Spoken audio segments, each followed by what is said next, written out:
November 28th, 2016. It is Monday at 5:02. Did I get that right? PM. 5:01 p.m. I'm sitting here with Miss Marianne Meeker. She is a phenomenal woman. She is a counselor and a mentor here. Advisor and mentor here at Trio Student Support Services. So, Miss Meeker, how long have you been an advisor for Trio? About 6 years. Okay. And I've worked for Trio about 8 years. 8 years? I started as the English instructional assistant. Okay.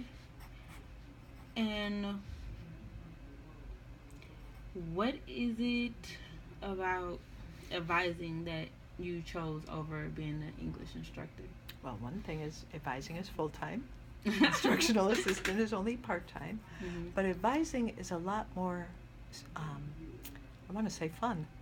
You get to explore a lot of different areas with students. I learn a lot about different majors, different transfer schools. I get to reach a lot more students than I did as a part-time instructional assistant. Although that was, in some ways, a more easy job. It's because it was more limited. And this is wide open because student advisor, you never know. Are you going to be talking to someone maybe about family issues, or are you going to be talking to them about, a C in a class, or explaining with them or exclaiming how excited you are with them about the great scholarship they got. So it covers a whole lot more. Oh, it's a variety. Okay, and so the specific topic that I'm going to be speaking on in my presentation is about the importance of choosing the right class to take during the semester. Good one. And I chose this topic because upon receiving my transcript, I looked at all these filler classes that I had and how much money I could have saved my future self if I had thought about this or someone had explained what I'm trying to explain. So how do you feel about, first, what is the importance of choosing the right class? There are a lot of factors that go into it. It helps to know what is your major or what degree path are you taking, and that's one of the things an advisor can help you with, because if you don't know where you want to end up, you might just take every single class in the catalog. So you need to know where you're going, and then you have to have the academic path or the degree plan that will help you get there.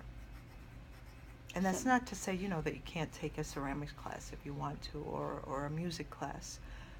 But especially if you have limited financial aid, and most students do, you really need to know what your focus is.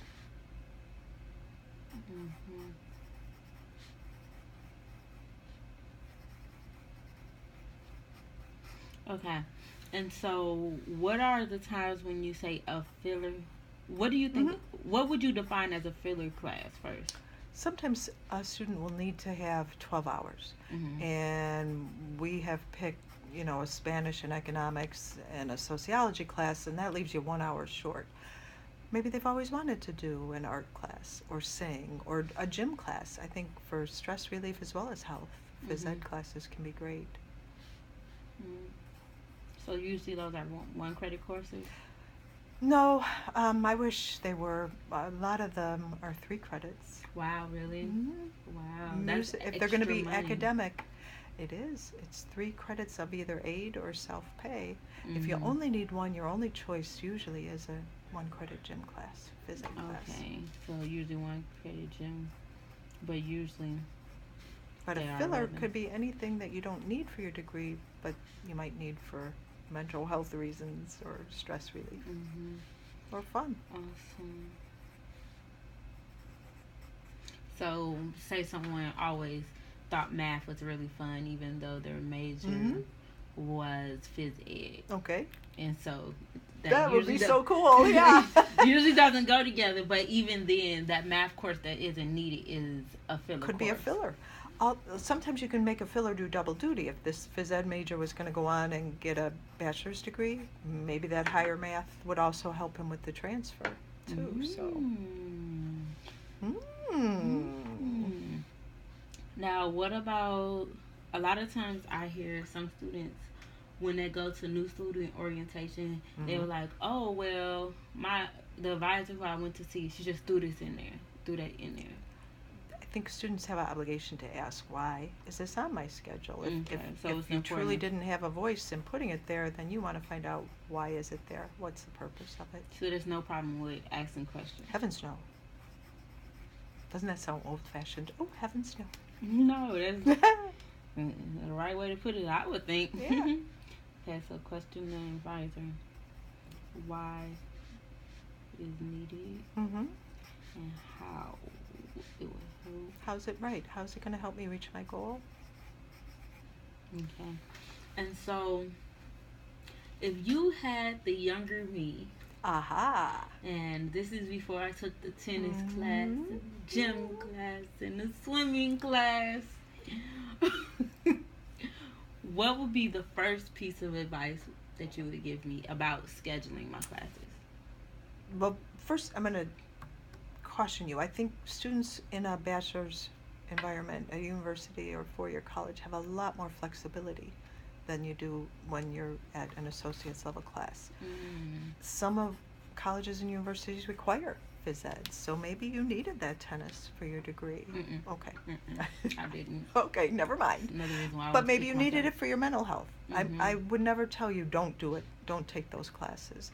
But I might want to know, if you knew, where are you going? What degree are you going to get out of here, and why? What are you going to do with that degree? What is your life goal? And then, if you can sit down and look at the academic plan that will get you there, then you can say, oh yeah, I will have extra time or money or resources, or sure. Or maybe you'll just say, I can use my UPass or my university card and go work out or swim for free and not spend credits. And so the biggest thing out of all of that is just to always ask questions. I think. Instead of just going with the flow. Yeah. It's your degree, it's your degree path, and just because somebody says you really should take astronomy, you want to make sure that you need that astronomy class. And why would someone say that to you? Who knows? There might be a lot of good reasons why, but I think you should know what they are. Yeah, because there should never be a question to your education. Yeah, you're the one who ends up paying for it.